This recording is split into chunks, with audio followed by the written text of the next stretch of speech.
And we have breaking news as federal weapons charges have been brought against two men found leaving the home tied to the tractor trailer where dozens of migrants were found dead yesterday outside of San Antonio, Texas. NewsNation border correspondent Robert Sherman is live in McAllen, Texas. And Robert, these charges were made public just a short time ago. What do we know? Yes, this is all new, Rutabaga. So our understanding from law enforcement is that they took the license plate from that trailer where those migrants were found in and traced it back to a residence in San Antonio. There they found two illegal immigrants who were in possession of firearms. That's the only connection we know of at this time to the trailer. There's no evidence out there at this time that those people were there at the trailer or involved. None of that information has come out yet to make that abundantly clear. But that is still a federal crime, which is punishable by up to 10 years in prison. The initial investigation so far, Rutabaga, has led law enforcement to believe that this was a human smuggling operation. These are very dangerous instances, but they happen down here on the border quite literally every single day. Law enforcement says that when they arrived on the scene to that trailer, they found over 50 migrants inside the back of that trailer. At the time, there were 46 who were dead. Those who were alive were suffering from heat stroke. There was no air conditioning inside of that trailer. There was no water of the kind.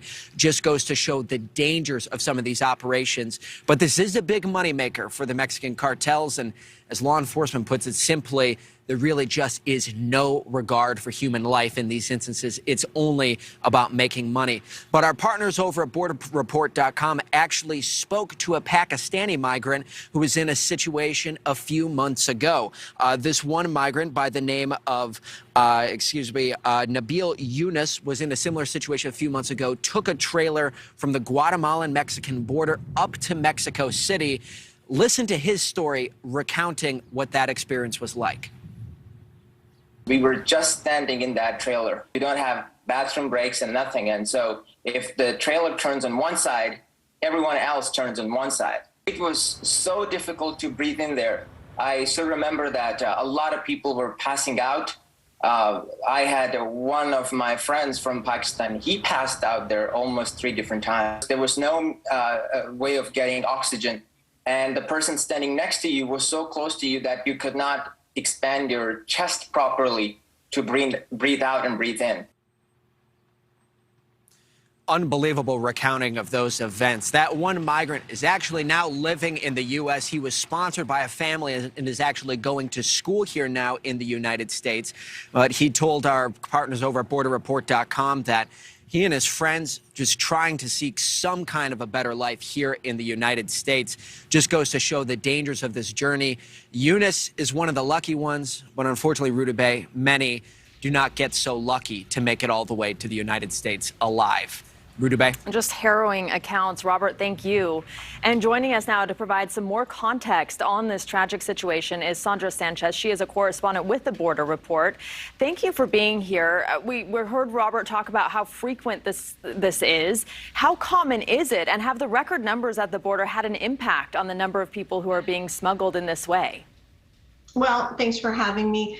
You know, this is a daily occurrence. And with Title 42 still in effect, which prevents migrants from coming across and trying to seek asylum from most countries, they are trying any way they can. They are putting themselves in very dangerous situations. Today, we actually went with Border Patrol in the field for several hours where they simulated rescues. And they just said every day they pluck people from the Rio Grande and from the brush in these very desolate counties in this high heat because people are willing to do anything to try to cross. It really speaks to the desperation. I want to shift gears now and talk about the House voting to increase funding for border agencies by nearly $3 billion, while then slashing funding for migrant detention and monitoring. How would this new funding be used exactly?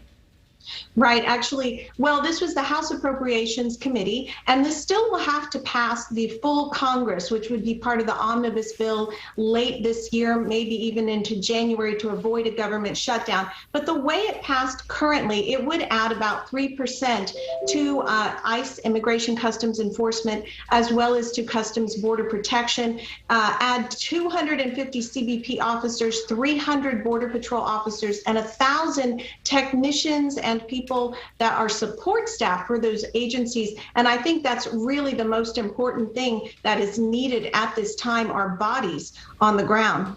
And you've been reporting on the border for years. How significant do you think this would be, assuming it goes through? Would it really make a difference?